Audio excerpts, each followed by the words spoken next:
हिंदुत्व बढ़ना चाहिए, सनातन बढ़ना चाहिए। हिंदू की संख्या कम हो रही है, वो भी नहीं कम होनी चाहिए।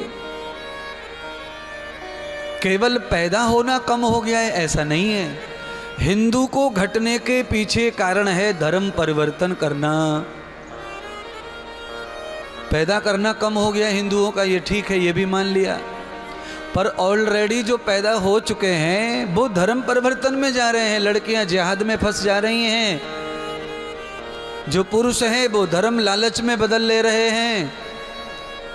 तो कई प्रकार से हिंदू का नाश हो रहा है। आज हमारे सुभाष जी चौरसिया परिवार की तरफ से हिंदू और सनातन दोनों को बढ़ाने का काम प्रारंभ किया है। 7 दिन अब हिंदू सनातन सभ्यता बढ़ाने के लिए ही श्रीमद् भागवत कथा है। भगवान वेद व्यास जी कहते हैं कि जब कलयुग आएगा तो श्रीमद् भागवत कथा ही आदमी के सनातन को बचाएगी, यही धर्म को बचाएगी। क्यों?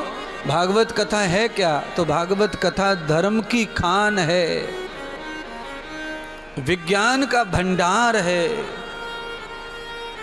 साइंस का भंडार है, भूगोल का भंडार है, मानवता का भंडार है, भक्ति का भंडार है, विवेक और वैराग्य का, ज्ञान का, मुक्ति का भंडार है। इसीलिए उसका नाम है भगवत। नाम ही उसका इसलिए रखा है चुनकर भागवत।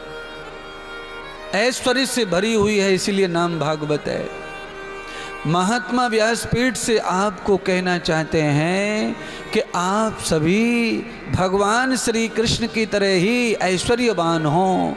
आपके पास में सब बल हो, आप कहीं से भी निर्बल ना हो। धन बल हो, बुद्धि बल हो, मान बल हो, आत्म बल हो, शरीर बल हो, समाज का बल हो। अब बताइए मैं कितना आपके लिए सोच रहा हूँ। पूरे मानव समाज के लिए ये कथा है, केवल हिंदुओं के लिए नहीं। ये कथा जब लिखी जा रही थी तब इस्लाम नहीं था, तब बौद्ध नहीं था, तब कोई सिख नहीं था, उस समय कोई ईसाई नहीं था, केवल सनातन आर्य था। सब मनुष्यों के लिए कथा लिखी व्यास जी ने। समय बदलेगा, राक्षस हो जाएगी जनता, दुनियादारी, तब कैसे सुधरेगा, कैसे कल्याण होगा? तो कहा उस समय भागवतीय सत्संग होना चाहिए।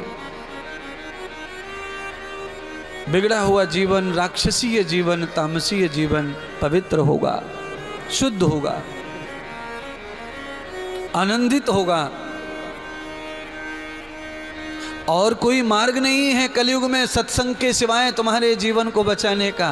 क्योंकि तुम्हारे जीवन को पूरी तरह बचाने का काम न स्कूल कर सकता है, न कॉलेज कर सकता है। क्योंकि वहाँ तो मैं काले राक्षस की शिक्षा पद्धति है, वहाँ तुम्हारा जीवन निर्माण नहीं होगा। वहाँ केवल पैसे कमाने की मशीन तैयार होगी शरीर में, बुद्धि में। पर ये सत्संग रूपी जो विद्यालय है, यहाँ जीवन का निर्माण होता है, यहाँ बुद्धि का निर्माण होता है, यहाँ आत्मा का निर्माण होता है। आप स्कूल में जाइए, आत्मा का निर्माण नहीं होगा, वहां मन का निर्माण नहीं होगा, वहां तो मन निकम्मा हो रहा है, वहां तो बुद्धि निकम्बी हो रही है। केवल कुछ किताबों का ज्ञान लेकर के एक मशीन बन के तैयार होकर नौकरी करो, बिजनेस करो, बस, और पूरे जीवन का पतन। दुर्योधन के पास में कोई कमी नहीं थी, पर दुर्योधन के संस्कार खराब हो गए। अर्जुन के जो गुरु थे वही दुर्योधन के गुरु थे। गुरु एक और 2 चेला अलग अलग बुद्धि के। दुर्योधन की पढ़ाई भी अर्जुन से कम नहीं थी। अगर अर्जुन धनुर्धारी है तो दुर्योधन भी गदाधारी था। अर्जुन को गदा चलाना नहीं आता था। 5 पांडवों में भीम को गदा चलाना आता था, दुर्योधन के बराबर। तो दुर्योधन गदाधारी और अर्जुन धनुर्धारी, धनुष चलाना आता था, वीरता। एक ही गुरु के शिष्य होकर के अस्त्र और शास्त्र दोनों की विद्या एक ही गुरु से ली। दोनों ने अलग अलग अपनी स्पेशलिटी बनाई। वो धनुष के ज्ञानी बने और वो गदा के ज्ञानी बने। संस्कार दोनों में एक जैसे, एक ही क्लास में पढ़ते थे। पर देखो दुर्योधन के संस्कार कैसे नष्ट हो गए। शकुनी मामा के संग में रहकर। शकुनी मामा अच्छे विचार का नहीं था, इसीलिए गुरुओं का दुआ हुआ ज्ञान भी दुर्योधन का नष्ट हो गया। दीक्षा लेकर के शिष्य बन करके भी, गुरुकुल में पढ़ करके, गुरु के संग रह करके अगर किसी दुष्ट का संग हो जाए कुछ दिन, तो दुष्ट का इतना प्रभाव पड़ सकता है कि गुरु जी के द्वारा बताया हुआ संग सब नष्ट हो जाता है थोड़े ही देर में। क्यों? किसी बुरे को अच्छा होने में बहुत टाइम लगता है, पर अच्छे को बुरा होने में कोई टाइम लगता नहीं है। अच्छा बोलो, दूध को फटने में कितना टाइम लगता है? घर को फूटने में कितना टाइम लगेगा? घर को बनने में तो बहुत टाइम लगता है। आपने जो टाइल्स लगवाई है मिस्त्री से, वो दिन भर में 2-4 टाइल्स लगी, इतनी मेहनत। और आपको अगर तोड़ना है तो हथौड़ा ले आओ, एक एक मारो, 1 सेकंड में ये टूटेगी, दूसरे में वो, 5 सेकंड में खेल खत्म। तो जगत को मिटाना है, जीवन को मिटाना है, संस्कारों को मिटाना है, विचारों को मिटाना है, तो हमें बहुत लंबा समय नहीं लगता है। थोड़ी ही पल में हमारी दुष्ट संगति हमारे सब खत्म कर देती है सद्विचारों को। अच्छे विचारों के लिए तो लंबा समय देना पड़ता है। अब आपके अंदर कोई दुर्विचन है, कोई आपके अंदर दुस्साहस है, आपके अंदर कोई दुराग्रह है जो चल रहा है, आपको अशांति दे रहा है, अब उसे शांति पाना है, तो आपको कितना देर तैयारी करनी पड़ती है। कथा में जाना है, फिर आते हो, फिर यहाँ घंटों बैठ के सुनना है, फिर घर पे जाकर उसका अमल भी करना है, तब जाके सद्गुण आता है, तब जाके अमल में शांति आती है। तो अच्छाई को पाने के लिए तो हमें बहुत समय देना पड़ता है, बुराई पाने के लिए समय नहीं देना पड़ता है। केवल बुद्धि का पक्ष क्या है, बस वो बदलना पड़ता है। बुराई तो हमारे अंग संग घूम रही है, चारों तरफ घूम रही है।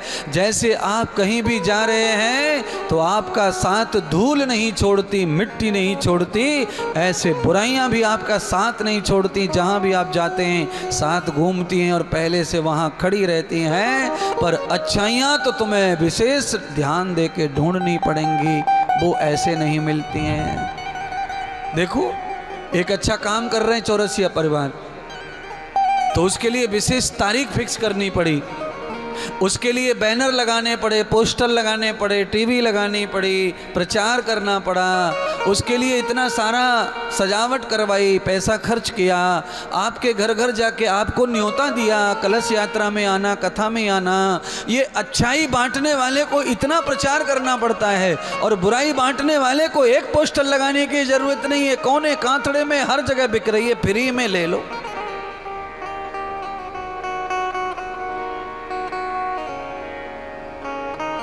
आपको जहां खड़े हो जाओगे वहीं बुराई है। घर में किसी के पास खड़े हो जाओ, वहीं पे कुछ न कुछ ले लो। 10 मिनट नए कपड़े पहनकर नए जूते पर पालिश मारकर खड़े हो जाओ, 10 मिनट के बाद पता चलेगा कि पालिश मारने वाले जूते पर रज पड़ी है, धूल पड़ी है। आप अपनी गाड़ी को कितना भी सुंदर पहुंच करके केवल पानी पियो, इतनी देर में शीशा पे फिर कण आ जाते हैं धूल के। जैसे बार बार पहुंचने पर भी कण नहीं जा पा रहे, ऐसे बार बार सत्संग में नहाकर भी बुराई नहीं छूटती है। इसलिए हर रोज सत्संग चाहिए, एक दिन भी बिना सत्संग के नहीं रहना चाहिए। आपके घर में रोज झाड़ू लगाते हैं कि नहीं? लगाते हैं, रोज झाड़ू लगाते हैं। कभी किसी किसी घर में 2 बार भी लग जाता है झाड़ू। अच्छा बोलो, 2 बार क्यों लगाना पड़ा? किसी ने मिट्टी तो डाली नहीं है, किसी ने धूल उड़ाई नहीं है, तो आई कहां से? गंदा कैसे हुआ? ये सब अपने आप चल रहा है गंदगी, किसी को गंदा करने की जरूरत नहीं है, सब अपने आप हो रहा है।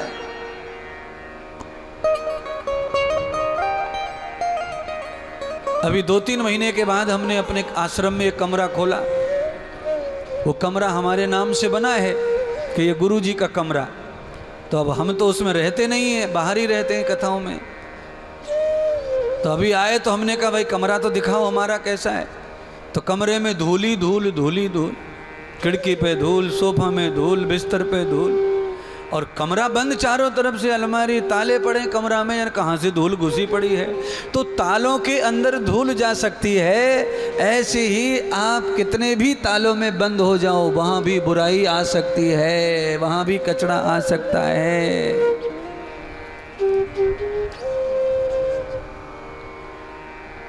इसलिए कितना सावधान होकर चलने की जरूरत है, कितना संभल के चलने की जरूरत है, कितनी आवश्यकता है आपको सत्संग की, सद्गुरु की, सद्पुरुषों की, सत माताओं के, सद्विचार देने वाले सदात महात्माओं की। ये जीवन ऐसे आया ऐसे चला जाएगा, व्यर्थ में नष्ट हो जाएगा जीवन।